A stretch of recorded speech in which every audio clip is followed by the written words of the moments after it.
My parents mocked my online business until I made $1.2 million without them and proved exactly who was laughing last. My name is Aiden. I'm 31. And if there's one thing I've learned about family, it's that they'll support you the most unless your success makes them uncomfortable. I never took the standard route.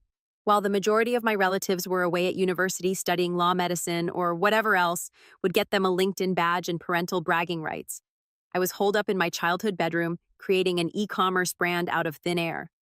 Initially, the company only sold bespoke phone cases, then t-shirts, then it snowballed. While they were submitting resumes and praying for internships, I was doing taxes for an LLC and managing 6 figures of merchandise. But according to my mother, I was still between jobs. That's how I was presented at weddings and reunions. This is Aiden, he's figuring things out. As if my company didn't exist until someone in a suit claimed it did. The graduation celebration that broke the camel's back was for Sophia, my cousin. She was 23, had just graduated from a prominent institution with a degree in international relations, and was the family's golden girl. You know, the type class president knows 3 languages, volunteers at shelters, and somehow looks like a Disney princess in every shot. Growing up, I never had any problems with her, to be honest. We were civil, not particularly close, but yet not antagonistic. But Sophia always had this air about her, as if she wanted everyone to clap at the end of each phrase. Her parents, my aunt and uncle, fueled it. Every minor accomplishment was celebrated with a party, a framed award, a group SMS, and a Facebook album titled Sophia's Big Moment. When I received the invitation to her graduation celebration, I knew what to expect. A catered outdoor affair at their suburban home, complete with string lights, champagne, and an exorbitant tent rental. What I didn't foresee was the role I would be assigned. When I arrived, I drove up a little early to avoid the usual bustle, only to be met by Aunt Cara Miller's mother waving a neon vest as if I'd just clocked in for work. "That's fantastic, Aiden. We hoped you could assist with the parking situation. We have cars backing up down the street." No hello, there was no thanks for coming. Just a vest, a walkie-talkie, and a pat on the back as if I were a college freshman working valet on weekends. I blinked at her. "I am not working at the party, Cara. I came to celebrate." She laughed as if I had told a joke. "Please help us out for an hour or so. You're skilled at logistics, correct? Your small internet thing." I should have gone away then. I should have given her the vest and told her no, but something in me, probably my cursed familial loyalty, made me accept it. I spent the first 90 minutes of the party waving SUVs into grass patches and assisting elderly relatives with their walkers over difficult terrain. Nobody relieved me. Nobody brought me a drink. When I eventually sat down at one of the fold-out tables in the rear, sweaty and dusty, the genuine celebration had already begun. There was a large banner across the yard that read, "Congrats, Sophia," in sparkling gold. A red ribbon was placed over the driveway gate, which appeared to be disguising a brand-new Kia Soul. Guests gathered around the cake table to sip beverages and dine. My mother, who was seated front and center, gave me a half-hearted wave as if she had raised Sophia herself. I noticed my name scrolled on a paper place card hidden beneath a beautiful fern in the buffet line distant from the main tables. Sophia was shining. She wore a white outfit that reflected light with every movement, and she moved from table to table as if she were running for office. When a microphone was delivered to her, she tapped it dramatically before laughing. "I just wanted to thank everyone for coming," she said, raising her champagne flute. "It means so much to be surrounded by people who value hard work and real education, especially in a time where it's so easy to get distracted by online hobbies." She smiled straight at me. The pause was intentional, the delivery was razor sharp. And how did they react? Laughter, actual laughing. My uncle snorted. My cousin. Jason spit out a sip from his drink. Even my mother gave a tight, ashamed smile, as if she had been caught trying not to laugh, but couldn't stop herself. I felt heat rising up my neck. I glanced at the condensation pouring down my untouched drink, trying not to react. Not yet. Sophia continued, oblivious or perhaps just brave. "Some of us spent 4 years pursuing a degree that signifies something. Sorry, not sorry."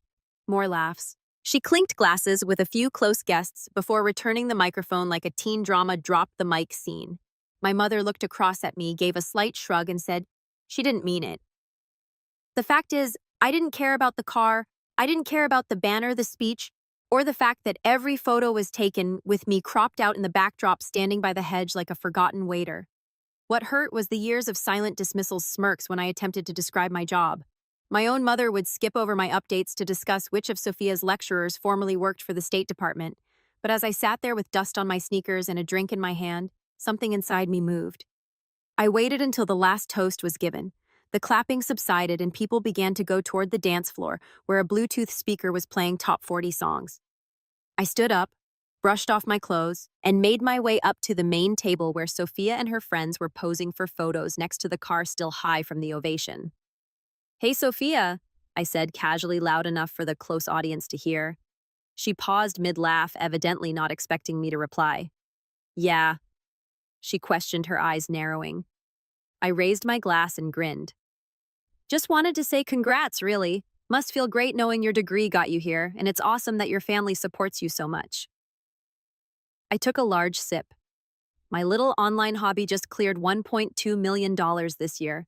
But hey, nice Kia. Silence. Sophia's smile froze. Someone behind her dropped a fork. My uncle's mouth dropped open. My mother blinked twice as if she couldn't process the words. I did not wait for their reactions to subside. I simply nodded, turned on my heel, and walked away toward the gate. The last thing I heard was someone whispering, "Wait, what did he say?" And I had no intention of staying for what happened next. As I walked down the gravel road to my car, I could feel the stairs piercing my back like heat bulbs. I did not turn around. I did not need to. I had played my part. I had spoken everything I needed to say, and I knew that small mic drop moment would reverberate throughout the gathering like a pebble on still water. The fact is, I hadn't planned on saying anything. I actually hadn't. However, years of being the family's quiet afterthought, the one who got the short end of the talk, and the long list of favors had finally added up. And Mallory's arrogant little jab, that was the last straw. When I got into my car and drove away, no one came after me, not yet. But by the time I arrived home, parked in front of my stylish 3-bedroom house, which I purchased outright last year, my phone had already started buzzing. First came the text, one from my mother. "That was uncalled for, Aiden. You embarrassed the entire family." Then another, "We'll chat later. Please do not make a big deal out of it." Then Aunt Kara asked, "Was that really necessary? Sophia worked hard to earn her degree. You are not the only one having accomplishments." I didn't respond. I turned off my phone, dropped it on the kitchen counter, and let the silence of my home wash over me. That night, I got the best sleep I'd had in months. The aftermath occurred in waves over the next 2 days. Monday morning, I opened my business email and discovered 3 fresh interview requests. Apparently, one of Mallory's friends looked up my company after the party and was really happy with what we'd accomplished. Built, not fallen into. This isn't some minor online activity. That word meant something to me. A month ago, I might have forwarded the inquiries to my assistant. What about now? I took the calls myself. For once, I wanted others to hear my story. Tuesday evening, my mother arrived at my door. She didn't text me first. She just rang the doorbell, clutching a Tupperware container as if it was still 2006, and I was a college student in need of lasagna and life counsel. I opened the door slowly. "Hey," she said a little too quietly. "I brought dinner." I stepped back and motioned her in. She hovered in the entrance, surveying the living room as if it were the first time she'd seen it. The minimalist furniture, local art pieces, and smart lighting, all of it screamed success in a language she had never bothered to understand. "You've done well for yourself," she finally replied. "Yeah," I replied, "I have." She placed the Tupperware on the countertop. "You embarrassed Sophia and the entire family. She is devastated." I folded my arms and leaned on the kitchen island. "Mom," she mocked me in public. I did not start anything, I finished it. "But $1.2 million. She stated it like it was a sin, as if saying it aloud would call an IRS demon. "It's the truth." She stopped, her jaw stiff. "Why haven't you told me?" I laughed, not unkindly. "You simply never wanted to hear it. You like the version of myself that needed assistance that fits into your tiny story? Aiden the dropout is still trying to figure things out. You could pity me, but I stopped needing it a long time ago." She sat down hard, as if my words had knocked the wind out of her. "I wasn't trying to pity you," she added quietly. "No," I asked. "So why was Sophia always so motivated while I was just the kid who made stickers in his room?" She did not have an explanation for that. Instead, she explained, "Sophia is looking for work, you know. Nothing has come through yet." I grinned tightly. So the actual degree didn't open every door after all. That earned me a scowl. "Don't be cruel." I am not. I'm just tired of pretending I have not earned a place in this household. She stood up and brushed phantom crumbs from her blouse. She wants to apologize, she muttered. Does she? I raised an eyebrow. She said she went too far. I did not respond since I didn't believe it not yet. Later that night, I looked at my phone for the first time since Saturday. Sophia's text sat unread. Hey, about the party, I shouldn't have said what I said that was messed up. Can we talk? I stared at it for a long time, not because I didn't know what to do, but because the power dynamic had shifted and everyone knew it. For years, they assumed I was the man scraping by on Wi-Fi in a dream. No, I was the one who developed an empire while they weren't looking. The following weekend, however, was when things really began to spin out of control. Aunt Kara called me directly. There's no warning, just a voicemail. Aiden, I need to talk to you about something important. We've run into a bit of a financial situation. I didn't want to bring this up, but your uncle's hours got cut, and the lease on Mallory's new car isn't exactly manageable. I know things got tense, but we're still family, right? That's when something clicked. They weren't simply humiliated, they wanted something. I listened to the voicemail twice, not because I wanted to hear what she said again, but because I couldn't believe how quickly the tone changed. Just days before I'd been the family joke in a vest directing automobiles into grassy areas, now I was at the emergency exit. I did not call Aunt Kara back right away. I didn't even respond.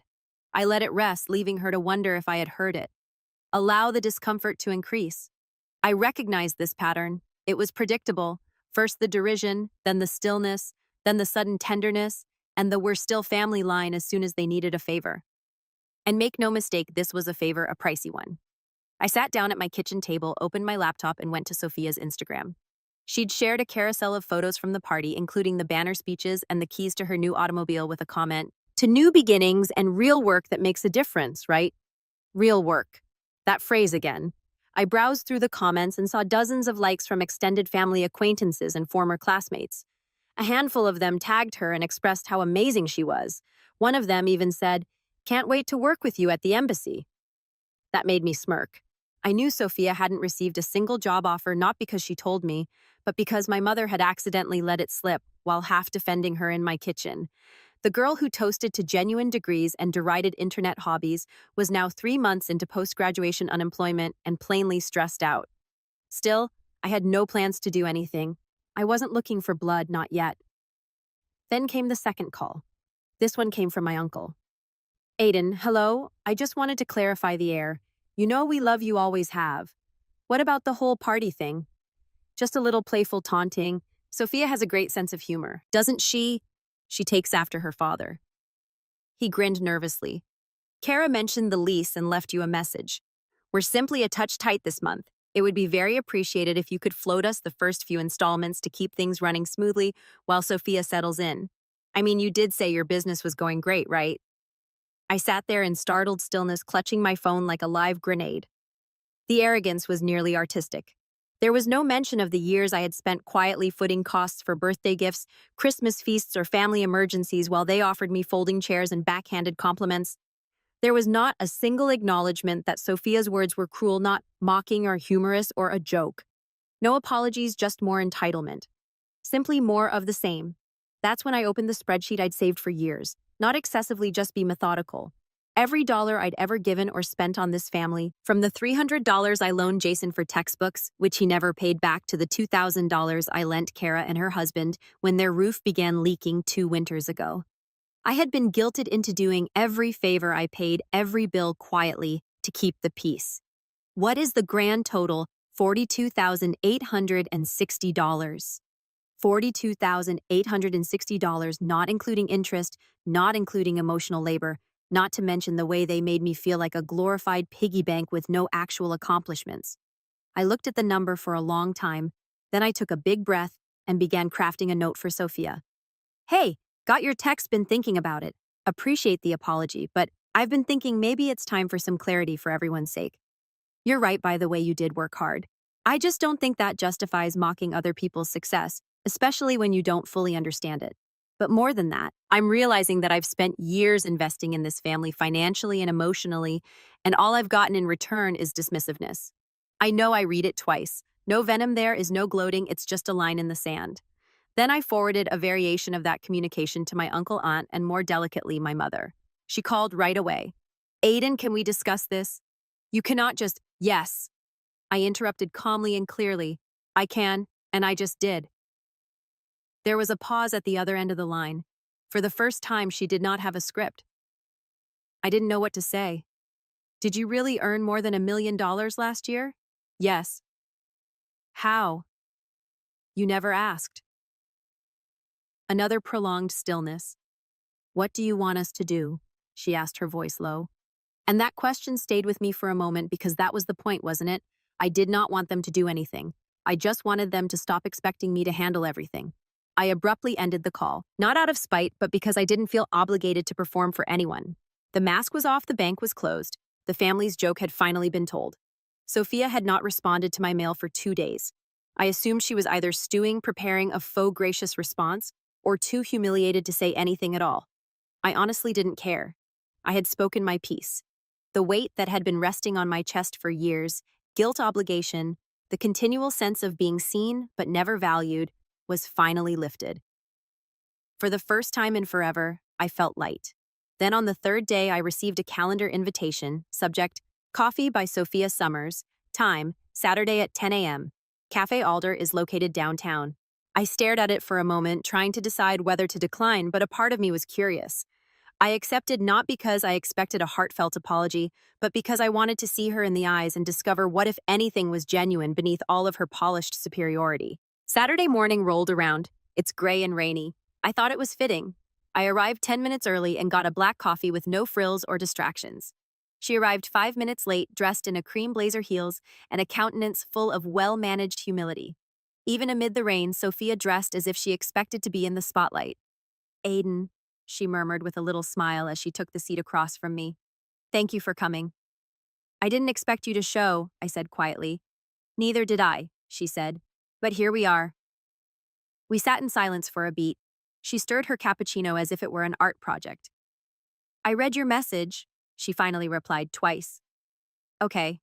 And you're right. I raised an eyebrow. I was awful, she said. Not only at the party for years I made fun of your work because I didn't comprehend it, and to be honest, I was jealous. This caught me by surprise. Jealous? I echoed. Yeah, she replied, not meeting my gaze. You found your thing, you made it work. Meanwhile, I am sitting here with a shiny degree, no job prospects, and a car that my parents cannot afford. The joke I told at the party, it was less about you and more about me trying to feel better about my situation. I waited for her words to settle. I did not rush to forgive. I wasn't sure if I wanted to. I appreciate you saying that, I said slowly and deliberately.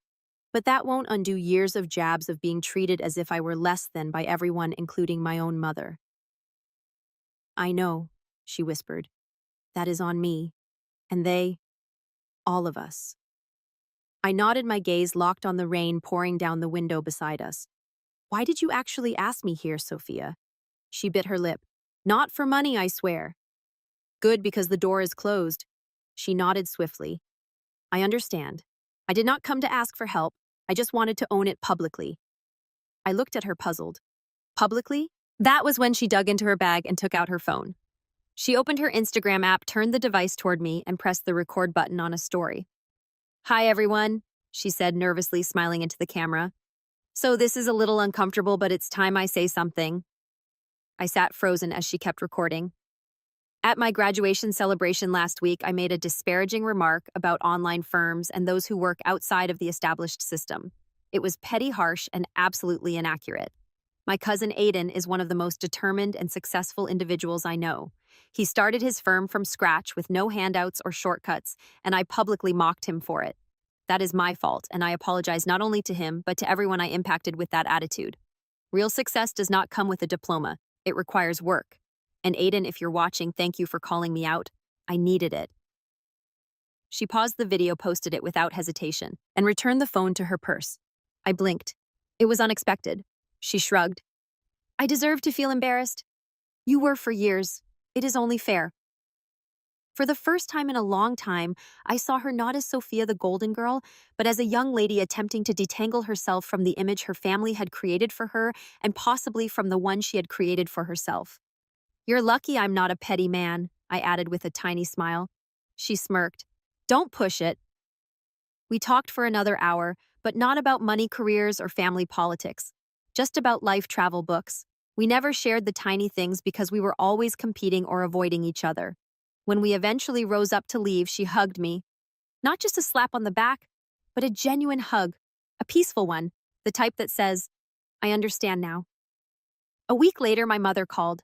Did you see the video? She asked hesitantly. I did. She didn't even tell us she was posting it. She didn't need to. Yeah, I see. I'm proud of you. She murmured, her voice thick with a hint of remorse. And I apologize for how I discussed your work, for not listening, for not asking. I did not gloat. I did not say anything. I simply said, thank you. The next family gathering occurred a month later. Uncle Rob had a 4th of July BBQ. I showed up in jeans and a polo as usual, but this time I wasn't handed a vest or asked to service the ice machine. Instead, Sophia strolled up, handed me a plate full of food, and said, You're sitting with me. So I did. There was no speech, no banner, no toast, just laugh stories and a strange sense of equilibrium I hadn't had in years. When someone inquired what I did for a living, Sophia was the first to respond, He manages a multi-million-dollar web brand. It's absolutely insane. You should see his setup. The silence that followed was lovely. No snorting, no smirking, simply impressed nods and follow-up questions. I responded to a couple, smiled nicely, and kept the rest to myself because they wanted to know and I didn't need them to. The KIA was finally returned. Sophia began working for a nonprofit organization, doing actual work that was important to her, not her parents. Aunt Kara and Uncle Rob have stopped calling me for handouts. My mother still doesn't understand what I do, but she now brags about me as if I invented the internet. I still have that spreadsheet, not out of bitterness, but as a reminder of where I came from and what I no longer owe. They say that prosperity is the best form of vengeance. I believe that greater clarity is preferable. After all that noise, stillness is the loveliest sound. Thanks for watching and diving into this wild family drama with me. If you love Reddit family drama, don't forget to subscribe and turn on notifications so you never miss the next one.